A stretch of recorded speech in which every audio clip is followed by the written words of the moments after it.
Hello, everyone. Welcome to the fourth and the final part of our series where me and Jitendra both, we are training students to be the best in their placement seasons. So, Jitendra is a co founder of Mantras to Success Consultants, which is a startup which is working mainly into bridging gap between the skills and the opportunities. He, along with his wife Swati, have placed more than 350 candidates in the IT as well as non IT sector. They are mainly into recruitments, recruitment process outsourcing, strategic HR management, corporate trainings, educational trainings, career counseling, as well as resume writing. Mantras to Success consultants have coached freshers from India's top institutes as well as CXOs from India's top corporates to take better decisions in their career journey. We welcome you, Jitendra. Thank you so much, Richa. It's my pleasure to be here. So, yes, this is the final episode. So now we have talked about how to build your profile. We talked about how to go that extra mile to gain that edge. We also discussed how to prepare a resume. Now, fourth and final part comes as how to prepare for the interview. So, any opening comments from your end? I think interview is one way or one time where it's like 10 to 15 minutes you get in that interview room with the recruiter to show your best in every possible way. You have done all your hard work, you have done everything, you have made an amazing, attractive resume, which is why you are in the interview room. And now it's the first time when you're going to communicate about yourself. You are going to give out tell the best things about yourself to the recruiter, and which is why a lot of areas or parameters that weren't tested up till now, including your communication skills, or how clear are your thoughts about various aspects of a career, is going to be tested here. So this is the time where you have to be at your best and still be there with confidence and take it as a two-way conversation when you are in the interview room. So we are going to today discuss about the various nitty-gritties of the interview process and how you can be definitely better prepared than you already are at this process. Absolutely. For me, as I mentioned in the previous episodes as well, the interviewer only knows about you what you allow him to know about yourself. So, starting Yes. from your resume, you are leading him up or leading her up to know your personality, which ultimately culminates in the interview round, right? So, for me, interview begins not when you are sitting in front of the interviewer, but even before that. So you have to do a lot of pre-interview research. So when we talk about pre-interview research, you have to know about the kind of job role the company is offering. You have to know about the company. You have to know about the industry. That's all important. And you also go on various forums on the internet, go about the culture of the company, the work environments, the products of the company that are really really important, the kind of customers, the kind of suppliers, the kind of target audience of the company. The more you know about the company, the better it is for you in the interview. So you have to discuss, Exactly. you have to research all these things even before you are sitting in front of the interviewer. Definitely. So I think, Jitendra, today we can take our discussion in three parts: before the interview, that's pre-interview, during the interview, and post-interview.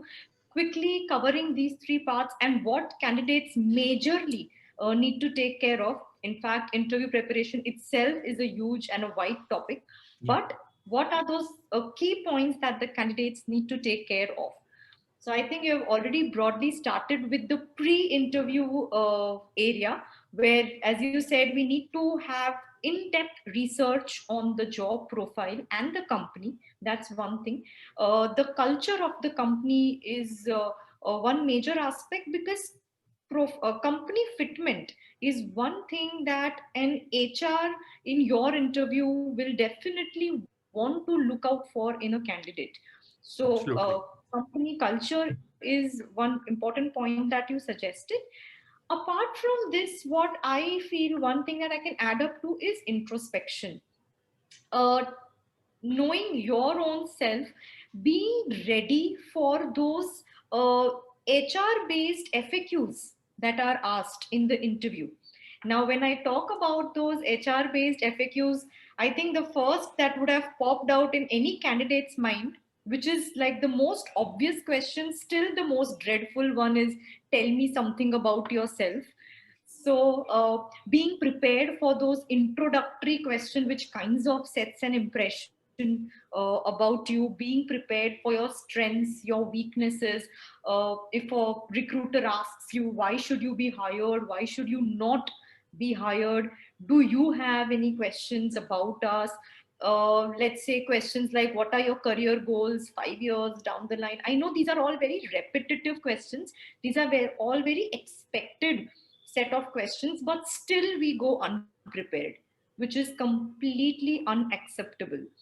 For Yep. technical questions, we saying we don't know is acceptable. But for personality based questions, we say we don't know is unacceptable. Absolutely. So I think we can talk on these questions where you can be prepared on before going to the in the interview part of our discussion. So you Absolutely. can add on to this. Yeah. Yeah. So, see, when I'm talking about from the perspective of a recruiter, nobody expects a candidate to be, a Superman right from day one. Okay. So, but Right. what majority of the recruiters who are coming for campus placements are looking into, I've been a part of panels that have gone on to campuses and recruitments.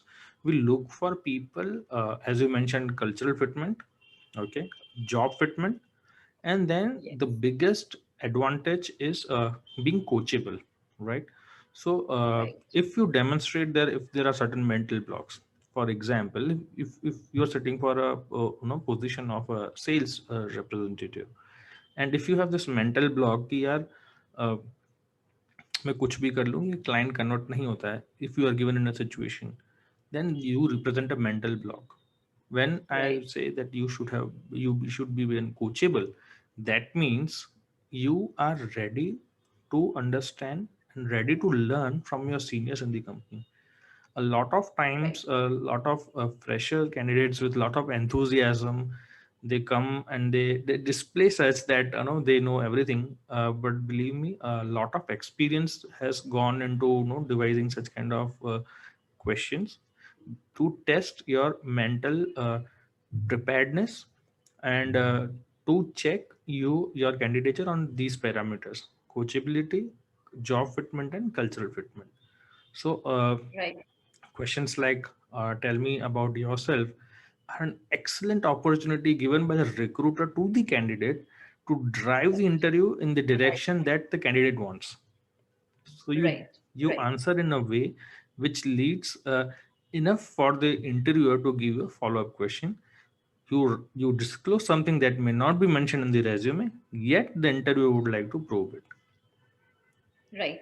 I think for this particular answer, if I take a minute, a candidate should always go in the interview with 5 star points about himself in his mind. So 1, 2, 3, 4, 5. These 5 points I definitely want the recruiter to know in these 10 to 15 minutes, come what may.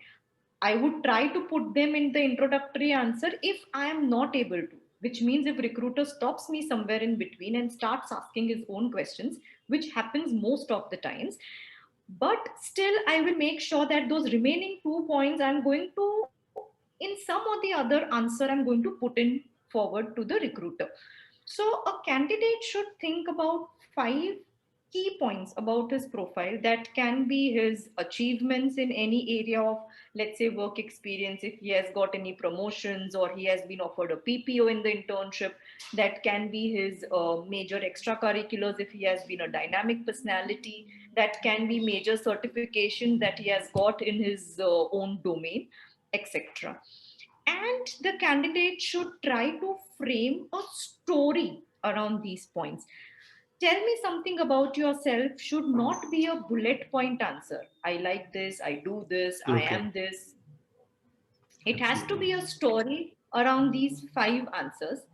This is the framework I want to set for a student to frame such an answer. So if a student tries to use this framework, frames this answer, and then presents it to the recruiter, I think that that really works. And always talk only about the positive points and the points you want the interviewer to know. Now, what do I mean by this is there are sometimes there are such naive students who would in the introductory answer say, sir, I've had a year gap in my academics, or probably they would say that, sir, I had low scores in my 10th but I picked up in 12th. There is no need to say anything negative unless asked. Just talk about your positive points and remember 5 key points. And that's all you need to introduce yourself in the most confident way possible, Absolutely, right? absolutely. I think no, creating a story about your candidature is a wonderful way to look at it, and I would go further and add creating a positive story about your candidature. Yes, Yeah. So, definitely. huh. Moving on, what would you suggest? What would you suggest in within the interview while the candidate is sitting inside the interviewer is entering into the room? What would be the common etiquettes to enter into an interview? Right. So, right from the moment that candidate enters the interview room, the first thing that comes into observation is the body language. Now, here I'm talking in terms of offline interview, of course. Online interview, the dynamics change a little bit, but we'll come to that later on. So, when I talk about offline or the traditional form of interview, first thing is the way you open the door, how gently, how rudely, probably I would term it as. So, how gently you're opening the door, sir, may I come in? How pleasantly you are asking, not as a formality, but how pleasantly you are asking to enter the room. How you walk.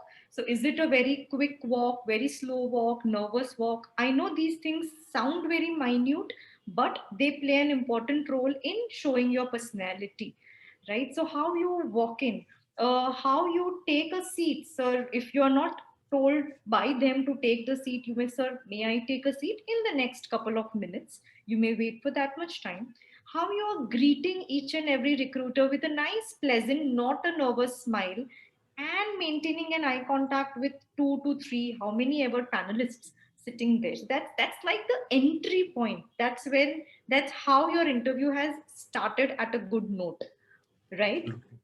Absolutely. Moving further, like towards or throughout the interview, the kind of gestures that you have. So there may be, definitely you're going to come across uncomfortable moments in the interview. There may be moments where you are not comfortable with the question, you don't know the answer. There may be moments where you are probably not happy with the recruiter also, with his or her behavior, and all those things are planned in a way. So how in how much in a composed way are you managing with those situations, how you maintain your smile throughout, how well framed your answers are throughout, how many fillers, how many pauses are you getting in your answers. So all these things comes into communication skills. So first we talked about was body language etiquettes. Second is communication skills. So this is verbal communication. When I talk about non-verbal communication, it goes about, using your hand gestures. So me just, answering you like this, or me using hands too much and using it in my own space. All these things matter a lot, right? Me looking up and speaking, looking down and speaking versus looking towards you and speaking gives a different aura of confidence, right? So I think body language, verbal communication, non-verbal communication, apart from your knowledge level tested in the softer aspects, work in the interview. I mean, you may definitely add to this. Absolutely. So, common confusion between for the students is when they enter the room and they are asked to take a seat.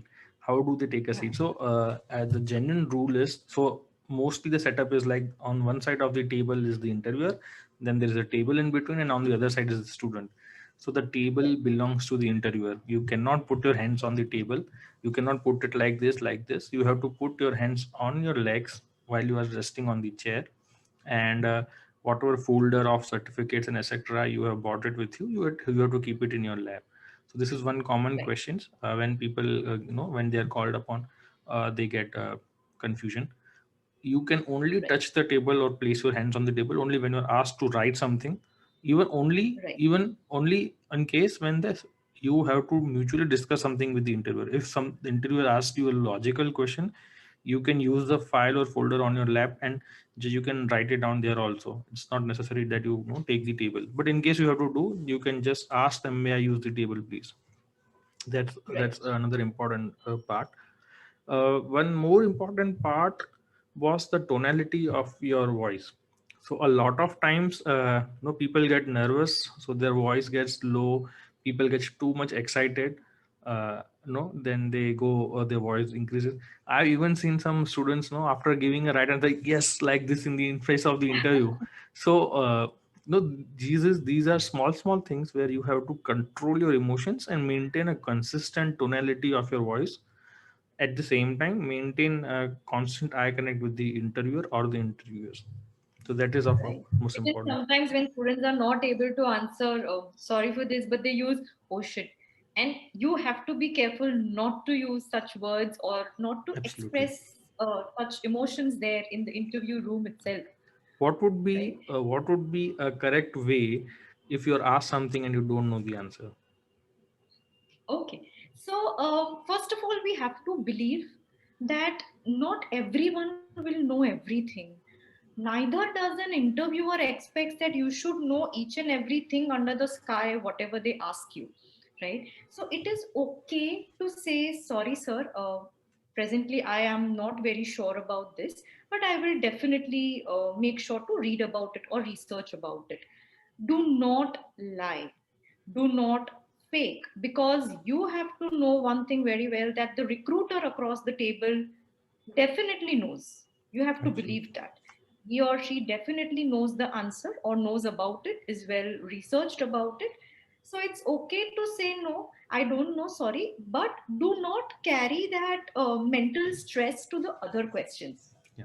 Forget about it. You don't know, it's okay. But if you are maintaining a pleasant, composed, demeanor throughout the interview, and if you're answering other questions well, that question answer will be forgotten. That will not be given importance.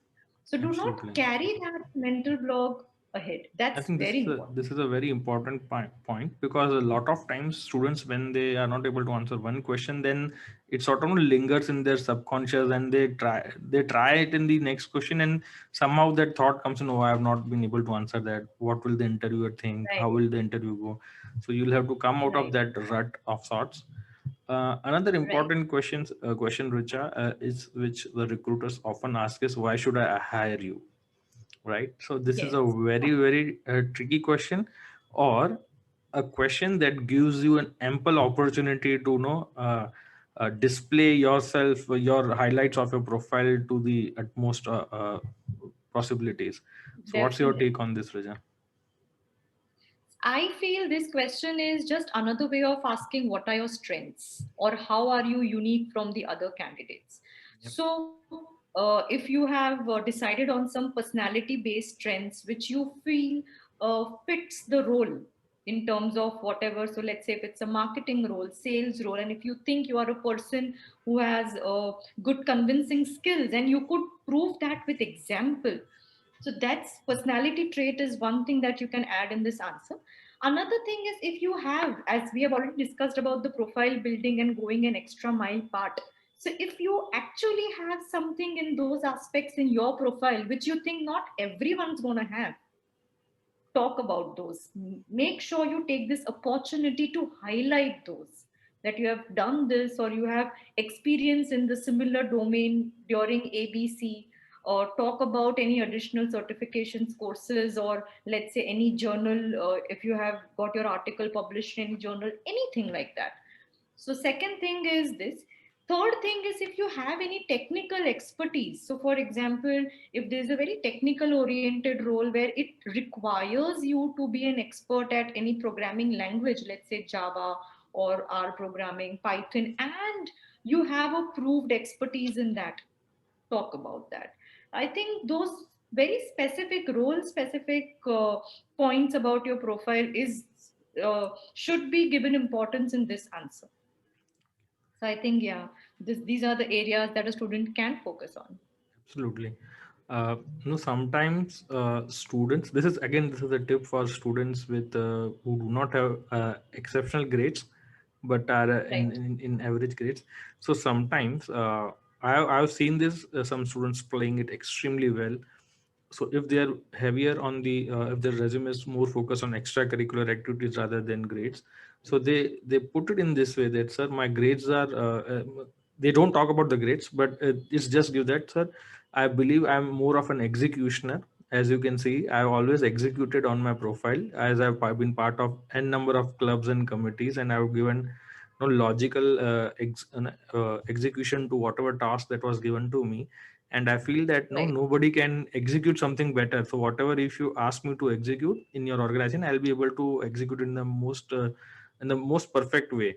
So this was right, again a good answer by someone given to me. Actually, he was trying to right, make up for grades. So I had actually asked him that your grades seem to be average, so how do you justify me hiring you? Why should I hire you on in spite of your average right, grades? So this was some right. wonderful answers given me to by somebody. So you can, in a sense, There are in a a lot way, of sorry, yeah, Kritik. so Go in on. a way you can correlate your other aspects of your life apart from academics, and try to bake it into the answer what the recruiter is looking for. In fact, so there are, I have come across students who are coming from a military background family. So they can bring this aspect also, that, coming from a military background, traveling across places, across cities throughout my life, and having a very discipline oriented culture at my house. So I am an individual who is kind of molded that way. So now that also adds to the trait which is very rare nowadays, being a Absolutely. disciplined individual. So I think these aspects can definitely be added. So I, Jitendra, there is one more question that comes very often, and I feel it's a new question nowadays. Uh, Tell me something not mentioned in your resume, and I think students are kind of not always prepared for this. So, what is your take on this? yeah, so again, no, if we go back to our episode 1, we asked our students to analyze themselves, right? So Right, when we talk about analyzing themselves, they must have surely come across their strengths and weaknesses. Now, just you this answer would be again based on the kind of job role that you are applying to. Okay, so right, let's say you are applying for a job in finance. Let's say you are into equity research, right? So and the interviewer asks you, tell me something not mentioned in your resume. So I would mention it, sir. My resume doesn't bring it up, but one of the skills that I have and that others don't have is the skill to to work with utmost concentration when I am when I am doing a project. Now we all know that attention spans are decreasing day by day. We are all addicted to mobile phones, and right. equity research is a kind of a job where you have to sit in front of laptops and work on excel for hours and hours at end, right? so Absolutely, yeah. so this would be subconsciously sending a signal to the recruiter, acha ye banda hai, he can work without any distraction. Right, This is just a quality somebody may require in a job like a equity research guy. Again, right, coming to one another example, if you are sitting for a job and applying for a sales position, or let's say coding position, let's say sales, you've taken the example, let's say you are sitting for a coding. So this again would work because you can work without distraction, and you are able to solve the compiling errors or runtime errors, whatever errors that you are able to get through the code. Again, if you are applying for a job that requires you to think critically, so right, let's say marketing and branding, right? So if you are applying for this kind of a job, you can always say, sir, that one of the skills that I have which my resume doesn't bring is I can think out of the box, right? So obviously right, the follow-up question would be what kind of out of box thinking? So in that Correct. way, you can prepare a story around your day-to-day lifestyles. For example, Right. if somebody asks me, how do you think out of the box? So I tell him, just to save time, every day in the morning, I in my cupboard I hang my clothes from Monday, Tuesday, Wednesday, Thursday, Friday, Saturday. So in the morning, I'll just pick up the Monday hanger and I'll wear those clothes. And all these clothes will be pre-decided on Saturday evening. So I enjoy on Oh, Sunday. Saturday evening, I get my entire wardrobe organized. Now, this is an out of box thinking because every day on the morning, I am not getting confused. My thinking is not getting cluttered. I am saving time at the same time. These are right. just Right. small things.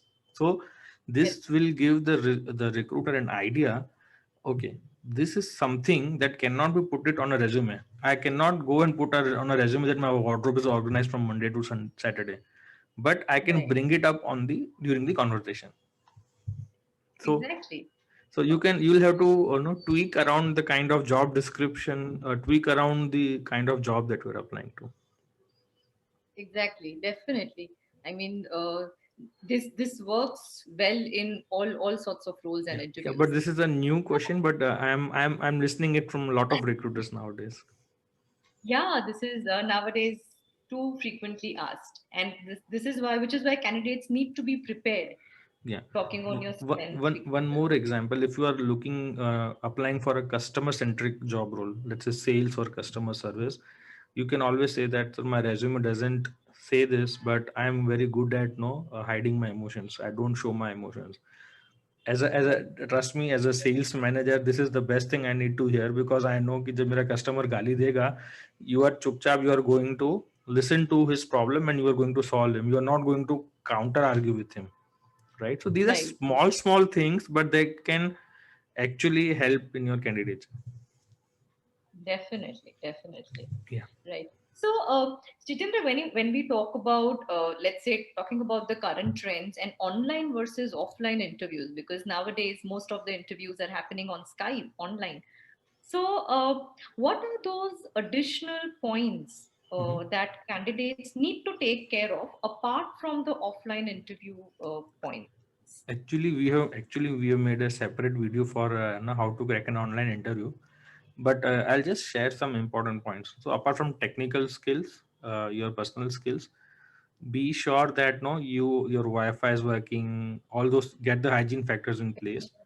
Now as far as the Yes. online interview is going on, treat it as a personal interview. Don't treat it something different, even though you are in front of a screen.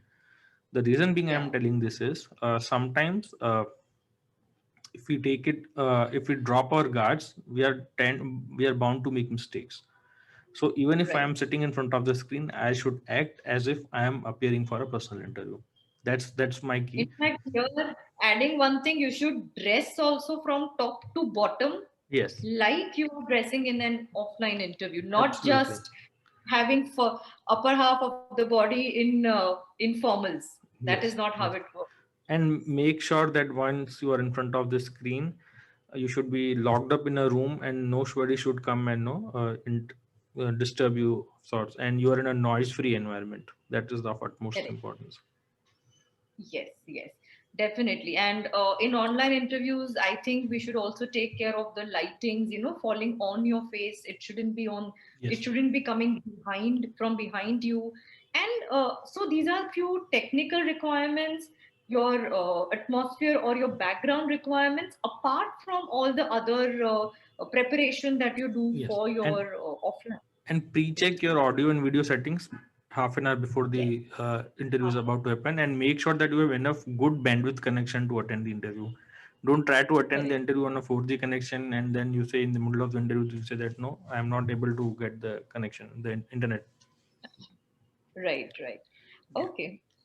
Um, Okay. One more all right. trick question, which I want to ask is, let's say the interview has gone good, and at the end of the interview, the interviewer asks you, "Do you have any questions for us?" What would be your Right. answer? Okay. So I think this question is a good opportunity first. If you want to know or learn something from the interviewer or his or her experience itself.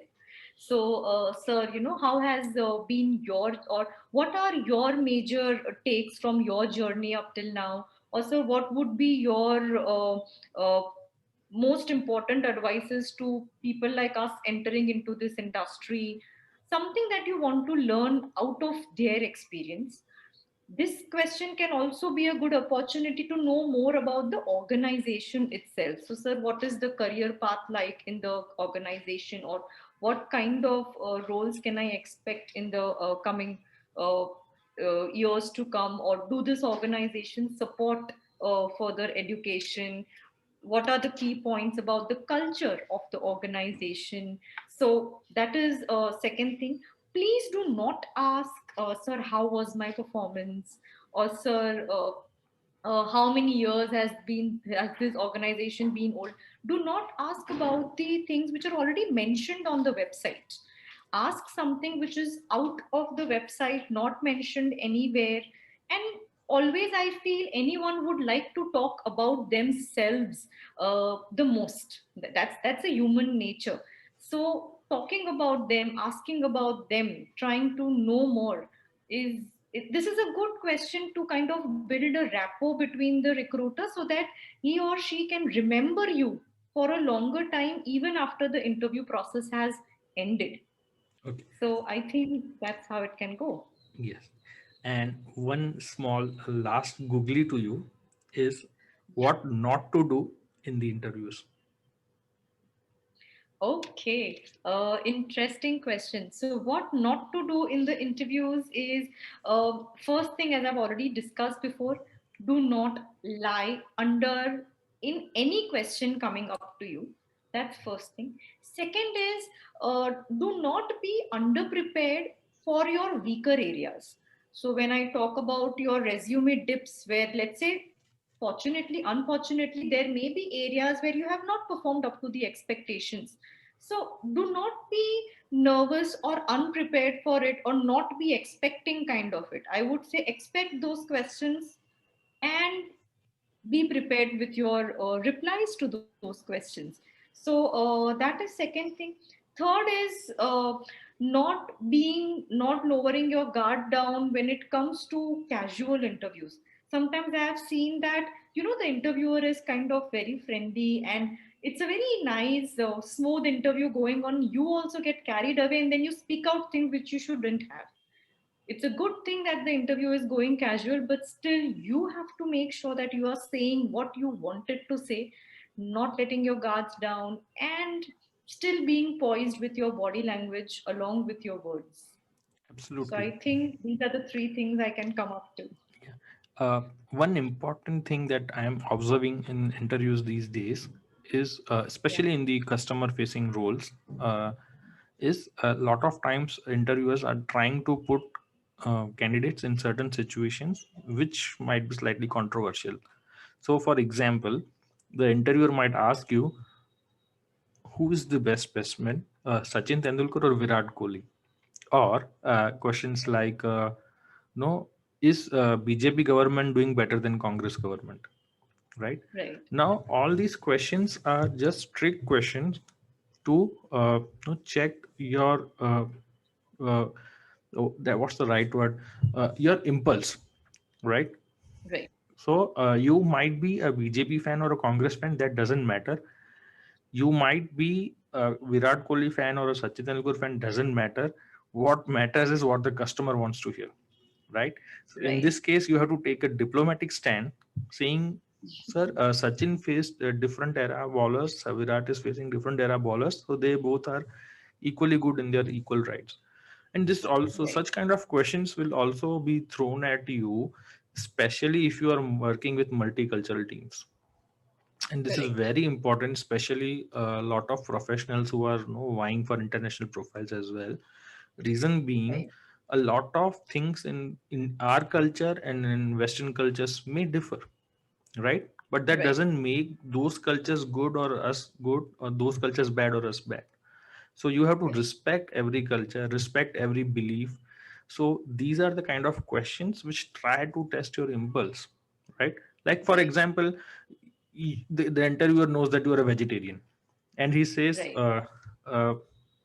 Is it good to be a vegetarian or a non-veg? Now Right. these are certain controversial things. Now it's up to personal belief, right? Or if the interview Every asks you a question, does the god exist? I don't believe the god exists. So these right. kind of questions are just thrown at you to check your impulses and check your emotional responses. So steer Right. clear away in these questions, take a diplomatic stand, and do not do not Play cross the safe. line.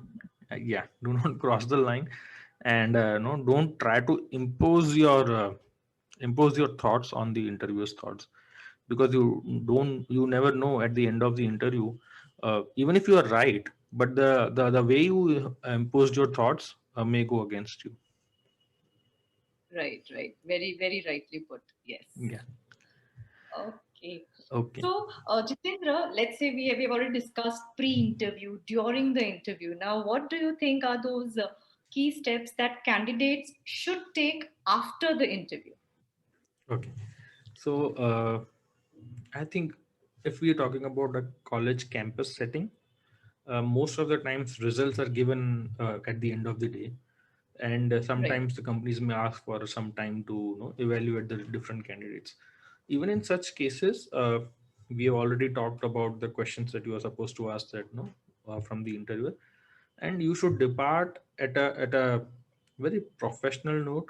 And let's say in case if the students are called in a room to declare results, I'm just talking about after the interview has happened. Okay, now it's time of the results and your name is one of the shortlist of finalists.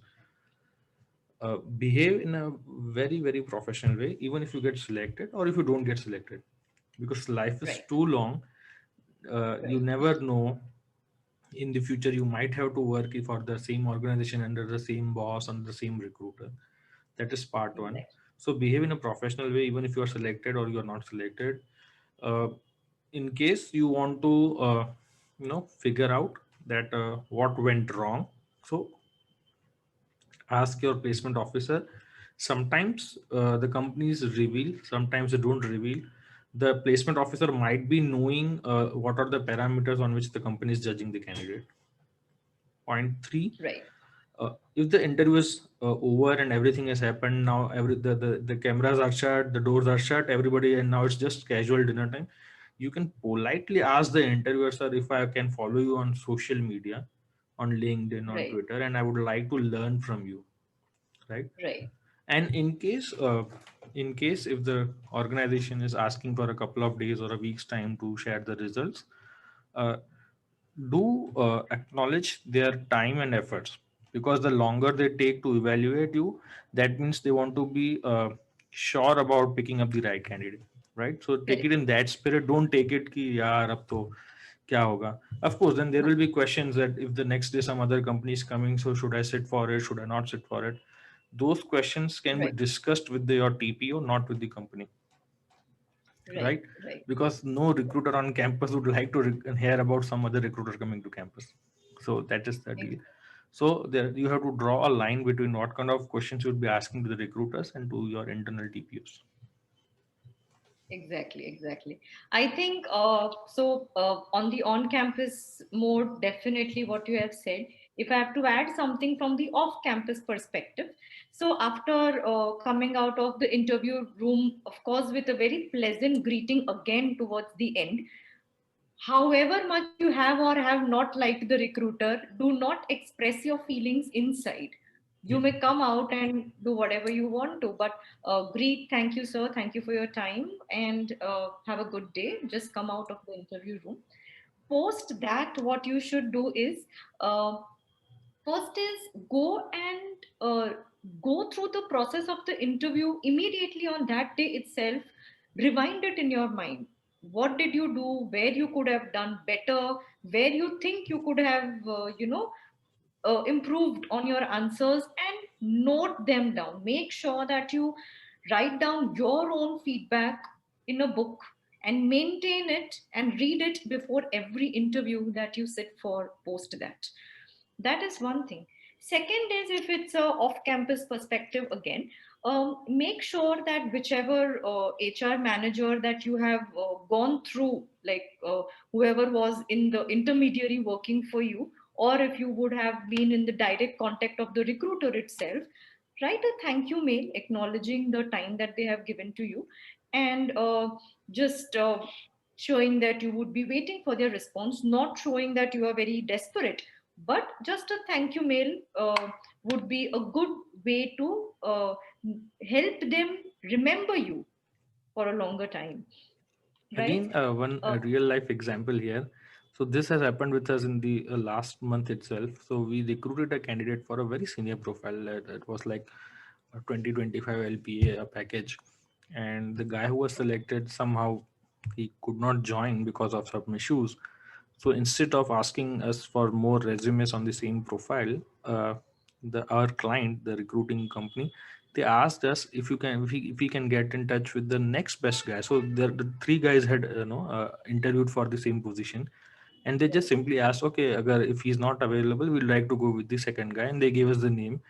And I remembered, just because even the second guy, he may be rejected in the first place, but he has such a fantastic impression during the interview, so they remembered him and say that, okay, if he was slightly offbeat in some section, we'll work with it and we'll like to go with that guy. So right. it happens that the kind of behavior and etiquette that you do takes you to places, and you never know, something might come up. The recruiting company might get no mandate for some few more hiring. So let's say you missed out on something and you were not hired in the first place, you may be asked to come again for the interview in a separate position or in the same position with when the number of vacancies have increased with on a different location. Something, anything can happen. Anything can happen. And also, like, post your interview, do not forget, as Jitendra already mentioned before, do not forget to connect with those recruiters if you have got their names and profiles well. Use mediums like LinkedIn. Just do not send a connection request. With a message, send a connection request, how you know them, how they know you, and try to maintain that connection. Irrespective of you are selected or not selected, those connections will be helpful to you in future. So I Absolutely. think these are the main areas that you can take care of. Yeah, I think interview tips and tricks are a big topic, and very no, we cannot We can go on and cover on. everything at one go. So I think in on this note, we will give a fair idea to our audiences. Uh, Right. Richa, I would like to close this episode on this end, and I'm sure our audience would have loved the insights that we have offered to them. Anything we would like to add on this thing? Nothing. I think this was, I myself feel this was a brilliant way of, sharing our learnings and reaching it to the major audience out there. And I would just like to add here that in any of these areas or areas relating to this, if any of you watching this video has any query or something that has been not covered by us in the session, anything like that, please feel free to reach out to us, any one of us, and we would be more than happy to guide you in the best possible way we can. Absolutely. So, Yeah, so friends, this series on how to approach your campus placement season was brought to you by a joint collaboration of Real Careers and Mantras to Success Consultants. I'd be linking in our social media handles in the description of this video or podcast, wherever you are listening this. And no, please feel free to reach out to either me or Richa anytime, and we're always there to help. And thank you once again, Richa, for being a part of this collaboration, and I'm looking forward to work with you again in future. Thank you so much. sure, Jitendra, I'm looking forward to work as well. Thank you for this whole series, idea of series. Thank Thank you. you.